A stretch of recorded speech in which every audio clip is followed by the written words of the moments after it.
मैंने ट्रेन में ट्रैवल सबसे ज़्यादा अपनी कॉलेज लाइफ में किया है एंड अभी तक कर ही रहा हूँ क्योंकि अभी मैं ग्रेजुएट नहीं हुआ और शायद इस कोरोना के चक्कर में 2-3 साल तक ग्रेजुएट नहीं होने वाला। सो बात उस समय की है, साल 2018 चल रहा था और मेरे 12th के फाइनल के रिजल्ट आ चुके थे। अब मैंने तो सोच लिया था कि मुझे कौन से कॉलेज जाना है, क्योंकि मेरा कॉलेज आउट ऑफ स्टेट है। सो कॉलेज में एडमिशन के लिए पहले डिस्ट्रिक्ट यूनिवर्सिटी में माइग्रेशन लेना जरूरी था और उस वक्त मेरे साथ जाने के लिए कोई नहीं था। तो मैंने एक दोस्त लोटिया पठान को कहा और वो मान भी गया। साला हमेशा फ्री होता था, उसे ना हमेशा बस एक बहाना चाहिए होता था घर में ना रहने का। तो उस दिन शाम को प्लान डिस्कस होने के बाद रात को मैं बहुत एक्साइटमेंट में सोया और नींद ही नहीं आई। फाइनली अगले दिन सुबह हुई और हमेशा की तरह फ्रेश होकर रेडी हो गए। सुबह 7:30 बजे की लोकल ट्रेन थी। लोटिया और मैं ऑटो में स्टेशन पहुंच गए। उस वक्त 7 बज रहा था। सो हम लोग टिकट लेकर प्लेटफॉर्म में लड़कों वाले हरकतें करने लगे।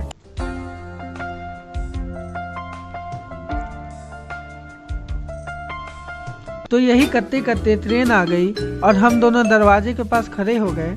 हल्की हल्की धूप निकली थी तो हम लोग फ़ोन निकालकर सेल्फी लेने लगे। सुबह का वक्त था तो ज़्यादा क्राउड भी नहीं था। फिर ट्रेन चलनी शुरू हो गई और मन में एक्साइटमेंट लेवल 101%। बट थोड़ी ही दूर स्टेशन से निकलने के बाद लोटिया का नाटक शुरू हो गया। भाई मेरे को जोर से लगा है। कहाँ लगा है? अबे मतलब टॉयलेट जाना है। तो हम क्या करें? अबे घर से करके क्यों नहीं आता है? किए थे अब फिर से लग गया तो हम क्या करें? मर जा भूसी के, बर्दाश्त नहीं हो रहा है। अबे हर काम में एक झमेला करना जरूरी है क्या तेरा? ये लोकल ट्रेन है, इसमें बाथरूम नहीं होता है, पता नहीं है क्या? और थोड़ा देर पहले नहीं लग सकता था तेरा? अब क्या झाड़ियों में पानी देते हुए जाएगा? छोड़ना, रानीगंज में कर लूँगा, आने ही वाला है। हाँ ठीक है, कर लेना तंगी खाली। एंड रानीगंज तक पूरा ये एक अजीब सा शक्ल बना कर रखा था एंड स्टेशन आते ही तेजी से भागा। बट अनफॉर्चुनेटली वहाँ उसे कोई टॉयलेट नहीं मिला और वो वापस आ गया। एंड देन ही थॉट कि नेक्स्ट स्टेशन यानी कि अंडाल में टॉयलेट है ही, बिकॉज वो वहाँ एक बार शादी अटेंड करने गया था। सो ही नोज। कुछ 20-25 मिनट के बाद हम लोग अंडाल आ गए। तब जाकर बेचारे के चेहरे में थोड़ा रिलैक्सेशन दिखा। मुझे बिल्कुल भी ये आइडिया तक नहीं था कि यहाँ प्रॉब्लम ख़त्म नहीं, एक्चुअली यहाँ तो प्रॉब्लम शुरू होने वाली है। तो जैसे ही ट्रेन रुकी, लोटिया भाग कर गया टॉयलेट जो हमारे कंपार्टमेंट से थोड़ा दूर ही था। एंड बाकी सारे लोग ट्रेन में चढ़ने लगे। एक आदमी दरवाजे पर लोटिया की जगह में ही खड़ा हो गया एंड लोटिया के टॉयलेट से बाहर आने के कुछ सेकंड पहले ही ट्रेन स्टार्ट हो गई। तब मेरी फट गई, बहुत बुरी तरह से फट गई। मैं दरवाजे से जोर जोर से चिल्लाना स्टार्ट किया और लोटिया भी पूरी तेजी से भागकर आने लगा। उस वक्त वो नज़ारा किसी फिल्म के सीन से कम नहीं था। एंड पता है फिर क्या हुआ? ही मिस द ट्रेन बिकॉज वो चूतिया आदमी दरवाजे से पीछे ही हटा नहीं, तो लोटिया दरवाजे के पास आकर भी चढ़ नहीं पाया। इन टाइप के लोगों पर ना बहुत गुस्सा आता है। मन तो कर रहा था इसको भी धक्का दे दूं, मर जाए वहीं पे।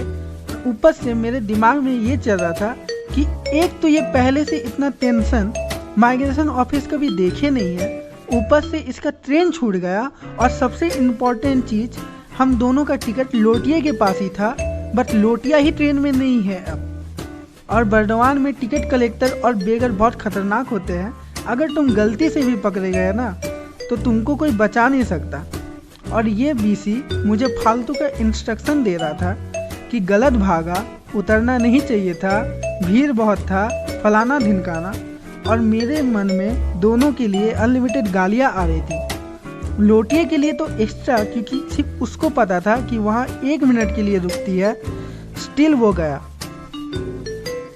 अब जो होना था हो गया। हम लोगों ने कॉल में डिस्कशन किया कि मैं बर्दवान में पहुंचकर प्लेटफॉर्म में ही रुकता और वो किसी अगली ट्रेन से आ रहा था, वो भी विदाउट टिकट। मुझे एक ही प्लेटफॉर्म में रहना था, वरना टीटी अगर पकड़ा तो 1000-2000 की फाइन। एंड वो किसी एक्सप्रेस में आ रहा था तो 10 मिनट के डिफरेंस में दोनों स्टेशन पहुंच गए। लेकिन वो 10 मिनट ही प्लेटफॉर्म में टीटी से छुपते हुए फिर रहा था मैं। फिर हम लोग स्टेशन से बाहर आए, टोटो में बैठे, ऑफिस गए, फॉर्म भरा एंड बैठे बैठे कुछ लड़कियां देख रहे थे। बहुत सारी पापा की परियां वेट कर रही थी, तो 2 घंटा वहीं बैठे। फिर 1 बजे फाइनली माइग्रेशन मेरे हाथ में था एंड वहाँ एक ठेले में एक अंकल रोटी सब्जी खिला रहे थे और कुछ था भी नहीं वहाँ, तो उस दिन भूख से वो भी बहुत टेस्टी लग रहा था। फिर एक दबंग टोटे वाले की गाड़ी में बैठे, पूरा रास्ता बस हाई स्पीड रेसिंग हुई, टोटो वर्सेस टोटो एंड स्टेशन आ गए। बट लोटिये के लिए इतना झमेला काफ़ी नहीं था। टिकट लेने टाइम वो मशीन से लेना चाहता था और मैं काउंटर से, दोनों में ही लंबी लाइन थी। लेकिन बहुत सोचने के बाद मशीन के पास ही गए। फ़ोन में ट्रेन की टाइमिंग देखकर हमने 2 AM की लोकल ट्रेन की टिकट लिया और प्लेटफॉर्म में जाकर खड़े हो गए। कोलकाता की तरफ से सारी आती हुई ट्रेनों को देखते देखते 2 बज गए, बट ट्रेन नहीं आया। फिर हमने ट्रेन को ऐप से ट्रैक किया, देन वी रियलाइज कि हमने 2 AM की टिकट ले ली है इंस्टेड ऑफ 2 PM और 2 बजे की कोई ट्रेन है ही नहीं। अब मेरा दिमाग फट गया। उस दिन लोटिया का खून मेरे ही हाथों तय था, टिकट के पैसे भी वेस्ट और अब 3 बजे की कोई एक्सप्रेस घर जाना था जिसका टिकट लोकल का 2 गुना था। एक बार फिर पूरा सफ़र डर डर कर तय करना पड़ा और उस ट्रेन में बहुत भीड़ भी था, सबको आसनसोल ही उतरना था। इतना स्ट्रगल के बाद फाइनली 5:30 बजे स्टेशन आ गए। चोरी चुप्पे प्लेटफॉर्म से दूर जाकर स्टेशन से बाहर निकले, तब मुझे रिलैक्स फील हुआ एंड लोटिया और मैं दोनों हंसते हुए घर जाने लगे। चाहे कैसा भी हो, आज भी वो दिन हमेशा मुझे याद आता है एंड लोटिया भी बहुत अच्छा दोस्त है और इन फ्यूचर हम लोग इन्हीं बातों को याद करके मज़े करेंगे जब हम अपनी लाइफ के सबसे मुश्किल टाइम में होंगे। तो अपने इन्हीं दिनों को याद करके खुश रहना सीखो और मज़े करो दोस्तों। बाकी आज के लिए इतना ही, मैं मिलता हूँ अपनी अगली वीडियो में, तब तक के लिए बाय बाय।